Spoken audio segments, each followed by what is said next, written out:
So, because I have one of the world's best YouTube audiences, when you all saw that I was using laptop repair gear to work on stuff on my electric bike, somebody very kindly, JP, sent me some nice pliers, tapes, wiring, heat shrinks, and above all, this really cool Weller 260-watt soldering gun, because using a 40-watt micro pencil, 24-watt micro pencil to work on an e-bike is stupid. And I said thank you, and thank you very much for sending this in the last stream. The thing is, it's a Weller, and one of the things that Dave Jones has been going over, and I got criticized for defending Dave Jones here, is they made a soldering iron that did, just no fuse or not much internal protection inside the setup. It just went poof when he plugged it into the incorrect outlet. And Dave Jones went on to talk about how this is not the best way to design things. He has a channel that's much better when it comes to electronics than mine is, at least how it's put together. So this here is the the soldering gun that I got, and it didn't work when we first plugged it in. Now, Paul here, say hi to our studio audience, Paul, opened it up for me very kindly to see what's wrong with it. So what does it look like on the inside? So I trust these things. These are I have like my grandfather's one of this same model. These things last forever.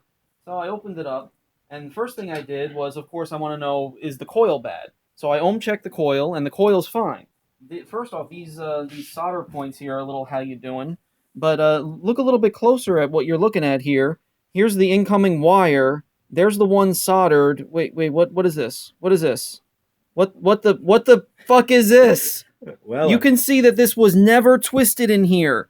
This wire was never put in here. It was never twisted in here. It was just sitting there like that. Luckily, it was on that side of it, and it didn't blow up as soon as we plugged it in. So what would happen if this wire were on that side rather than this If side? it was up over here, you shake it a little bit, and there's 110 volts direct short. That's mains right there. Yes. So mains would have been directly shorted together. Yes. And is there a fuse in this of any sort? No, or any sort of protection? no. It just goes right wire, plug. So what would have happened if you plugged this in and that wire that was loose were sitting up here?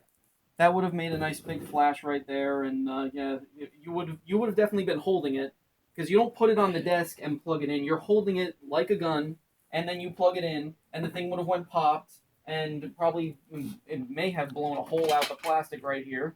It's kind of thin. So the thing would have sent 120 volt short straight to your hand. Possibly.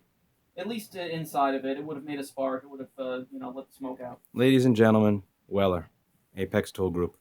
And that's it for today, and as always, I hope you learned something. Paul's going to be fixing this so that I can use it to mess with my bike, and after I'm done messing with my bike, I'll get to some more board repair videos. I kind of want to work on something that's not a MacBook every now and then. Maybe something that belongs to me, that I actually get to enjoy.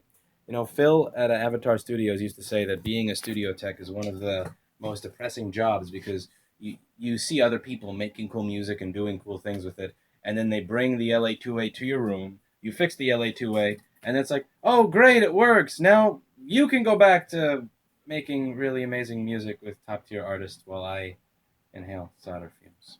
But yeah, I'd like to work on something that's actually for me. So that's it for today. See you in the next one.